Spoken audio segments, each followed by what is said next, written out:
C'est la troisième leçon, le magnétisme. L'histoire du magnétisme. Les anciens Grecs ont découvert certaines roches noires dans une région appelée Magnésie. La roche noire a un pouvoir naturel d'attirer les matières fabriquées en fer. S'appelle l'aimant naturel.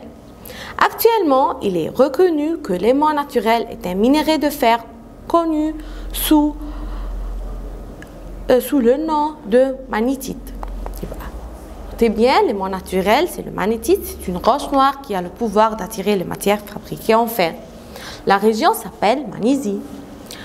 L'aimant artificiel. L'homme a fabriqué des aimants artificiels avec différentes formes et grandeurs. Les formes des aimants. L'aimant en forme de barre, l'aimant rond, l'aimant fer à cheval et l'aiguille magnétique. 4 formes. Le classement des matières. Les matières se classifient selon l'attraction à l'aimant en matière magnétique, matière non magnétique. C'est quoi les matières magnétiques? Les matières magnétiques, ce sont les matières qui sont attirées par l'aimant. Les matières non magnétiques, les matières qui ne sont pas attirées par l'aimant. Les matières magnétiques comme quoi? Des exemples, le fer, le cobalt, le nickel et l'acier. Les matières non magnétiques comme le bois, le caoutchouc et l'aluminium. Les propriétés de l'aimant. L'aimant a 3 propriétés. L'aimant a 2 pôles. L'aimant librement suspendu prend toujours une seule direction. Les pôles magnétiques semblables se repoussent et les pôles magnétiques différents s'attirent. 1. L'aimant a 2 pôles. Les pôles magnétiques, les 2 extrémités de l'aimant qui ont la plus grande force magnétique.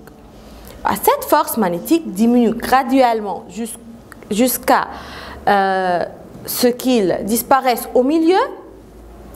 Chaque aimant a 2 pôles, le pôle nord et le pôle sud.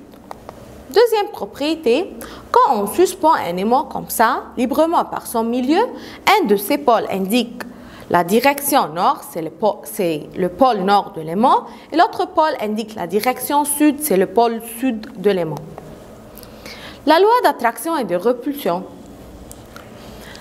Approche le pôle nord d'un aimant du pôle nord d'un autre aimant.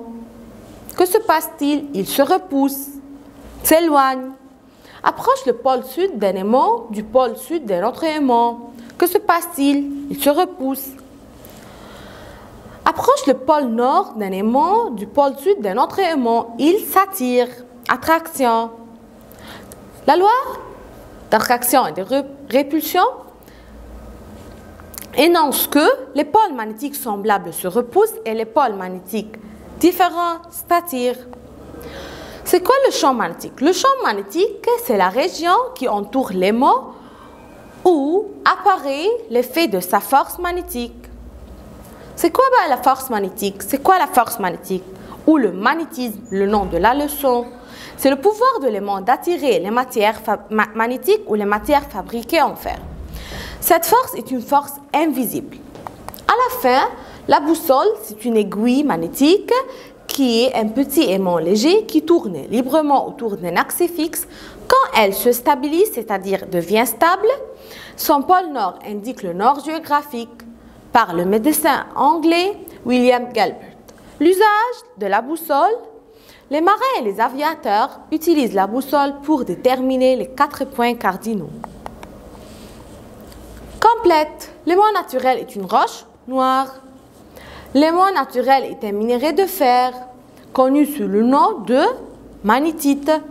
Les matières se classifient selon leur attraction à l'aimant en des matières magnétiques et des matières non magnétiques.